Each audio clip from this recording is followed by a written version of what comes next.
Hello, I'm Melissa with 10 Health TV, and I am out. It's a beautiful day at Antelope Park with Gary Bredehoft, and we are going to go over technique today, correct? A little bit on technique and form, right? All right, so I am pretty much still in the beginner runner sort of category, so what do I need to know to get myself started? Okay, we're going to keep it simple if you're really starting out with running. Most of the time people overstride. What I mean overstriding is they take too long a stride and they force it out there. So if I take a long stride and throw my leg out and land on my heel, first of all, I'm working those muscles harder, and plus if I land on my heel and I come down like this, what am I actually doing? I'm putting the brakes on and actually adding a lot of forces up my leg into my knee and hip.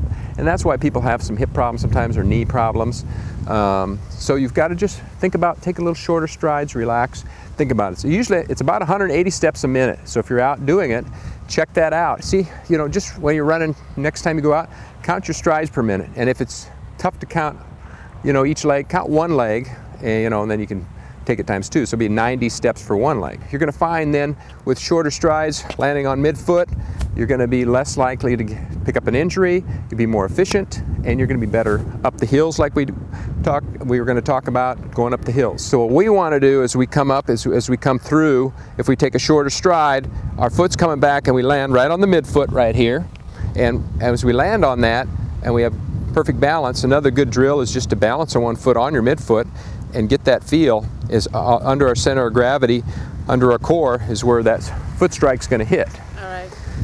Again, don't make it complicated. Think too hard about this and analyze. Just kind of shorten it up and let it happen. And the other thing we're going to talk about in hill running, which is important too, is we get this forward lean a little bit. You see a lot of people running with their leaning back or their head back. Again, we keep that string pulling us up and we lean forward just a little bit, and then once you feel that lean, you start to fall, start running, keep it short, and then hold that lean. That's about the ideal lean for running. So we're going to go forward.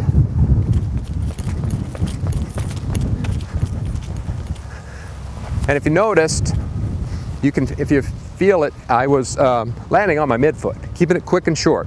The only thing you don't want to do when you shorten it up is you want to relax, let your midfoot hit. We see too many people that start to run short and they'll be up on their toes. Well, your calves are going to be screaming the next day, so be careful of that. Just another little tidbit there. Okay, small, quick, and short's going to give this a shot. So yep. Probably one of the heel landers. Most people are when they start out. When I film them and analyze people come in, probably 85% of people are heel strikers. So.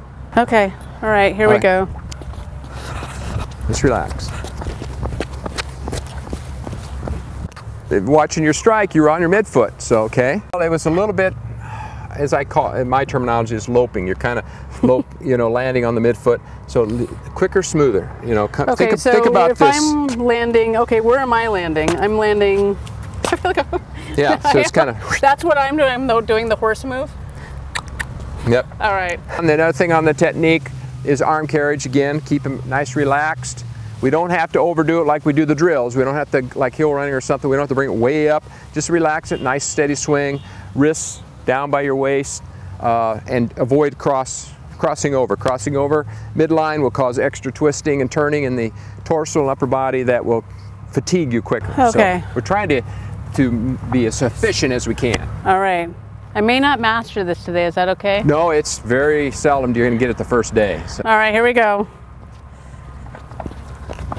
Until you get used to it, it feels more like a drill. It does. It feels like a drill. So, and it's one of the things in corporate training I do is that you don't want to disrupt all your runs when you're working on this. So what I do is coming out of the Saturday, recovery Sunday, cross train maybe, then on Monday when you got a shorter run to start the week, work on this then, work on it like on Monday, and then you'll, as we'll talk about, maybe you incorporate heel training or something into Tuesday or Wednesday, but do it on Monday, and that works good.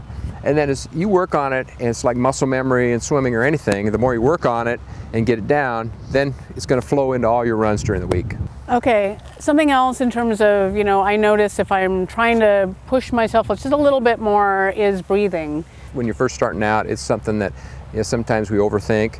I know yoga classes are just doing some breathing exercises at home helps. You don't want to be breathing shallow and from up in the upper lungs. You want to work on some diaphragm breathing and stuff. Yoga is great to work on breathing. But when you're out running, think about relaxing and maybe using, sometimes we say, every other stride, or every stride hit on your right side or something. Breathe in and, breathe out, breathe in, and kind of get a rhythm to your breathing. And it kind of works individually with everybody. Am I still allowed to do that, sort of at the end of the race, do the monumental, like push it and sprint in every little bit, or is that going to be? Be careful at the end of races or something where you sprint like that and you're not used to that, and come in, I just pulled a hamstring, or something. So, you see a lot of people doing that at the end, but be steady, strong coming in. That's the main thing. So maybe pick it up out there. If you're feeling good, maybe you pick it up like with a mile to go, so you're using it steady and string it out over that mile instead of the last 50 yards or something like that. So maybe not pull a chariot of fire at the very end?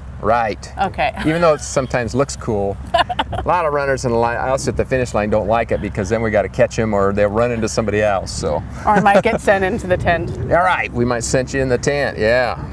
All right, cool. All right, thank you, and we will see you soon. All right, thank you, Melissa.